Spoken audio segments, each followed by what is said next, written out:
Indiscipline in the military, sir, Senator Ipaya, we can assure you that we're going to address them totally. We're going to have independent patrol teams that will go and make sure that we do. And what we want to do again is to withdraw possibly all military men out of checkpoints and let the police and civil defense handle those aspects so that we can go into the bushes and take out these criminals wherever it is they are. It's important. Farming, for us, as yardstick for us to see is farmers must be able to go back to their farms. That is to show that we're achieving success. Because as little as that is very important, because food security is big. If there is hunger, a hungry man is an angry man. And so if people can't eat, you can imagine what will happen. So for us, I think protecting the farm, working with the civil defense that have the agro farmers, agro rangers is very important for us to continue to work together. For Senator Lalong, thank you very much, sir. We really appreciate you for the commendation, and we assure you that we're going to be very firm in all we are doing. And everywhere we make sure that recruitments are going to be thorough. And again, it brings me back to a database. Because it makes it easier.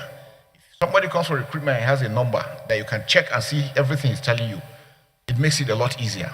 We've seen countries having this for years. So I think it's high time we're able to do that. A lot of people now, because there is war, even the military, you find some people don't want to go to where there's conflict. They want to go to soft areas. It's normal for humans. But we always want to tell that anybody being recruited should know that you are joining the armed forces because you are going to fight. There's war going on and you will go and fight. So going in to say that you want to avoid, and that's why some people don't want to come in, because they feel if they come in, they say they will take them to Maiduguri and all this. Basically, that is what you are meant to do.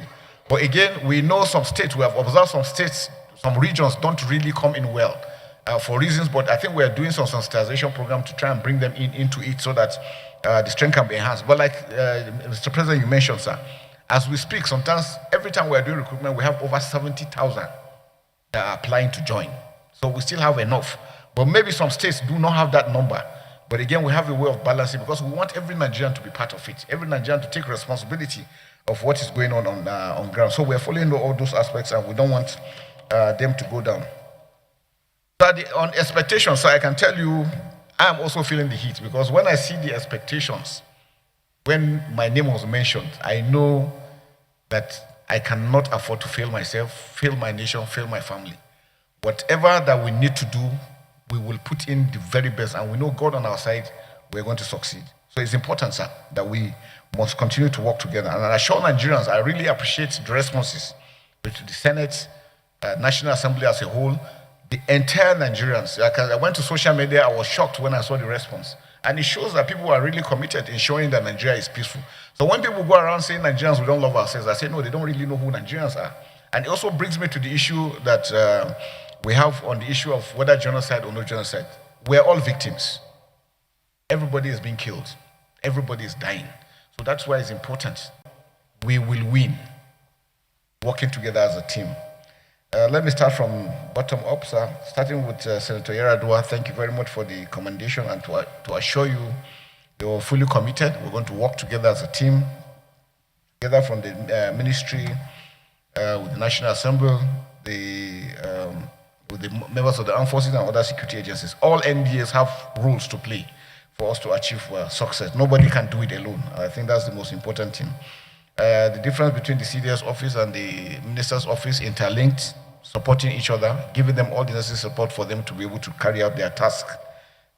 Whatever it is we're looking from the outside as they're operating, we're also providing all the necessary, meeting all the NGOs and everybody, making sure it works. Working with them closely, that is taking. There is no way that we can achieve anything without working as a team. Even when I was CDS, I tried to harmonize all the services to remove all the rancor we used to have before. And now we'll make that very, very important. I think one area that we're going to look at constitutionally is to look at the powers given to the service chiefs, the CDS, ministry. There are a lot of lacunas, there are a lot of gaps that I think is affecting our operations. And I think that is very critical. We must be able to get the service chiefs with their responsibility, the CDS responsibility, and then the ministry. Observing what is being done, following up so that we can make sure that the work, the synergy is seamless. There seem to be still some areas that is meditating against our work. I think those are issues we're going to come. I think what we'll do again, sir, is taking over. I'm going to sit down with all stakeholders. That's what we did in Maiduguri that gave us the success we did. we must make everybody understand the roles they have to play. And in doing that, once we do that and everybody's on board, it makes it a lot easier.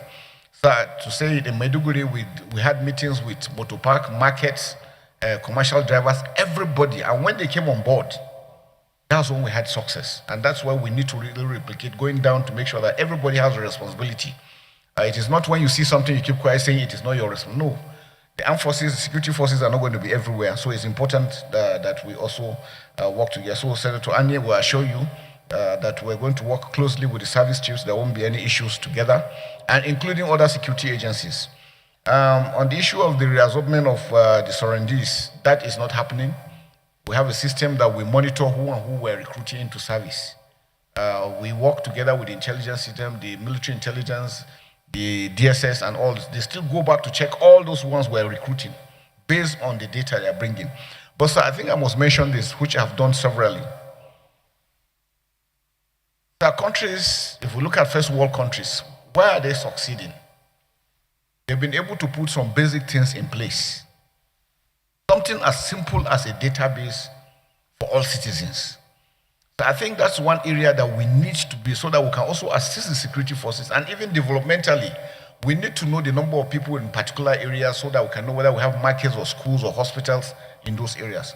I think it's important that we must have a comprehensive database, and not the database that immigration will be having, quarantine will be having, police is having something. No, we need a unified one so that will be able to carry, so that when you commit a crime, it's easier to track you, it's easier to trace. That aspect that people can easily commit one crime in Sokoto and run to Maiduguri and go and stay, or run to Kano or somewhere and nobody knows them, makes it a lot easier for them. There are countries where you commit one offense, even your bank account is closed. Your ATM cannot work. Now with ICT, we can do a lot. So I think it's important at this stage for us to start looking at how we can link up all those data together to have a unified one that will assist us in doing this. The kinetic and non-kinetic, like is mentioned rightly, sir, the kinetic effort is about 25-30%. It cannot win totally. It will give you the leverage. But sir, are we addressing those aspects that got us to where we are? Issues of good governance, poverty, illiteracy, all these aspects contribute to it. And that's why we said that the states need to do a lot. Local governments need to work. Sir, if our local governments are up and doing, the local government chairman will be dealing with the crime within their localities. And it will ease up these aspects. We need to have the police. We need to have the correctional system, and especially our legal system. So if the legal system is not proactive, and most of these crimes, especially terrorism, so in Saudi Arabia and Middle East countries, anything on terrorism, nobody jokes with it. Even your family members will disown you, because they've made it in such a way that nobody is set free once you are charged on aspects of terrorism. So I think we need to also make it very, very punitive. The kidnapping issues, the way it's been treated in courts, you get somebody and cases are prolonged, doesn't make it well. So even the security forces, when you travel and you do all the efforts in making arrests and nothing comes out of it. So those are the aspects I think that we need to do.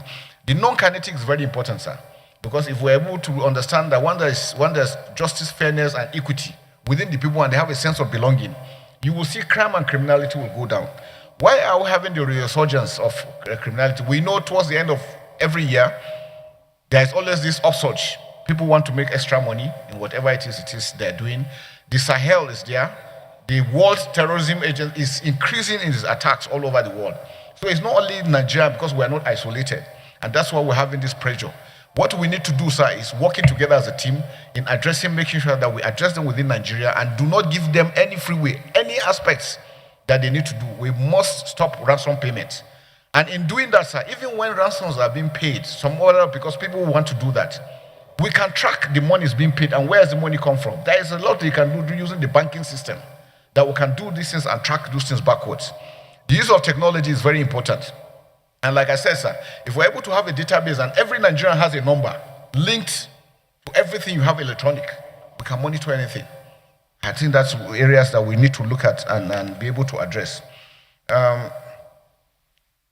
Again, the issue of the maritime environment, very, very challenging environment that is there, again, linking with the border, especially Akwa Ibom to Cameroon and those other areas. We know there's a large increase. Normally, when the pressure is on in the south-south, they go back into issues of sea robbery and piracy and these issues on ground. Again, issues of cultism and all these things.